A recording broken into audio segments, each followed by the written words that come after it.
What did Donald Trump, Vladimir Putin, and Benjamin Netanyahu, this is not a setup for a joke, not a funny one at least, three white men in their 70s, pushing 80, all products of the same generation, born within a couple of years of one another, actually learned from World War II? The short answer, they learned that the world built after it, built as a product of it, wouldn't stop them. Hey folks, I'm Tad Sturmer. I'm an American scholar of resistance history at the University of Southern Denmark and Johns Hopkins. As Netanyahu is set for the Riviera Gaza, Putin continues to play Trump over Ukraine. Deadlines, anyone? Ha. And Trump continues to play the Democrats in the United States over the future of democracy. Let's talk about lessons from World War II.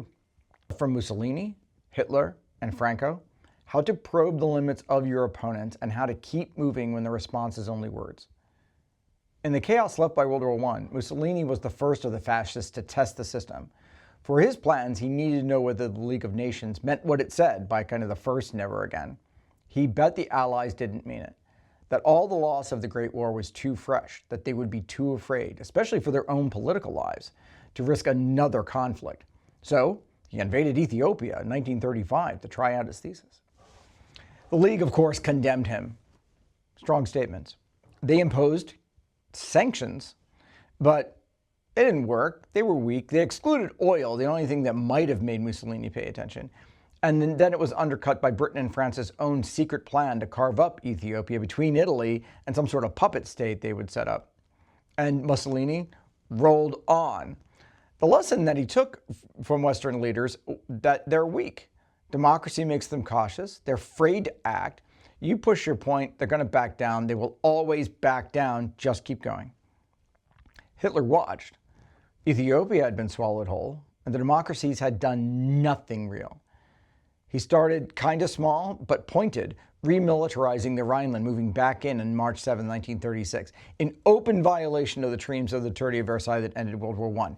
They would have to pay attention to that, right? Ripping up an entire important section of it, taking back part of this land, and by the way, restoring your military and air force? Rewrite the ending of World War I right in front of them? Certainly France and Britain and the United States would want to make sure all those lives meant something, right? No, they blinked. Then Hitler moved on to Austria, the Anschluss, March 1938, then Munich, September 1938. The Sudetenland handed to him by Britain in the name of peace in our time, words on a piece of paper. Then March 39, the rest of Czechoslovakia. Each step followed the same pattern. Make an agreement. The Allies love words. Violate the agreement. Ignore the statements. Close your ears, close your eyes. Keep moving. The other side shuffles papers, gets afraid, makes statements, gets afraid, while you change the map. Franco saw the pattern and then he joined it. In Spain, the fight for a republic had to be waged by volunteers. Those bastions of liberty and freedom stood on the sidelines. Those state democracies that wanted to invoke the language of revolution without doing a damn thing about it. So the international brigades, communists, socialists, and everyone else willing to stand against fascism in the face of states that would do nothing had to in fact bear the burden. Democracies stayed out of it, hiding behind non-intervention policies. Meanwhile, Hitler and Mussolini sent air power, materiel, men. Guernica burned. And still the Allies did nothing. They issued statements. The fascists sent bombers.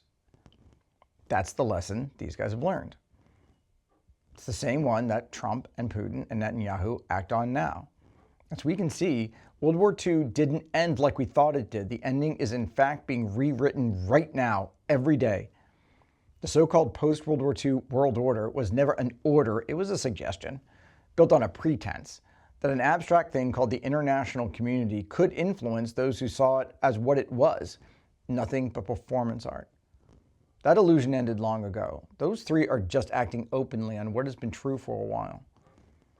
So the UK, France, and others, they can keep pretending. They can issue another condemnation. They can attach absurd conditions to recognizing a Palestinian state. Conditions so impossible that they prove the whole thing is just another piece of paper. They can keep fighting a lame proxy war in Ukraine, which might be Spain all over again. It's the same with the so-called opposition in the United States, fighting Trump with speeches and social media posts while the structure of American democracy is dismantled in front of them. They fight fire with words, and words can be ignored while the fire still rages on. And that's where the lessons of resistance history can matter. All we've got is words and ideas and examples. We can deploy them, though. Resistance history is not a history of power. It's not a history of authoritarianism. It's not a history of tyranny. It's a history of what people did about it. Not protest, not opposition in name only, but actual effective pushback that either made a difference or failed in the attempt, but we can learn lessons either way. Don't want the Nazis to use your railways and ships to move troops and supplies? Light them up. Between 1942 and 1943 in Denmark, acts of sabotage went from rare to relentless. Want to protect your Jewish population from deportation? Get them out. All of them. The key? Action. Direct action against abusive authority, not words. It works. Make the abusive authority feel the pain. Recalibrate. Know there are costs. There are none right now for those three. Resistance history is also a way of doing history. Pushing back against the nationalist narratives built into the post-war world, all those mythologies. Resistance history seizes the archives and tells the truth that those power want buried. Because those myths serve authority, not understanding. As a colleague just told me, critical history is what the fuck, bottom-up history is fuck me, and resistance history is fuck you. I can kind of get with that. And what would resistance history teach us about all this? That these men will not stop. They must be stopped. They must have an incentive to change course, to start counting a cost. Right now, none of them are paying anything. Mussolini, Hitler, Franco didn't pay until millions of lives were already gone. Franco never did. The toll is ticking again. The institutions people once dreamed would protect them have been revealed as nothing more than stage props in a bad play, and historians know how that play ends. As Hannah Arendt argued, abusive authority does not stop on its own. It never has. It will either be stopped or it will consume itself, but those are the only two options. Now spin out those implications. There's your resistance dispatch of the day.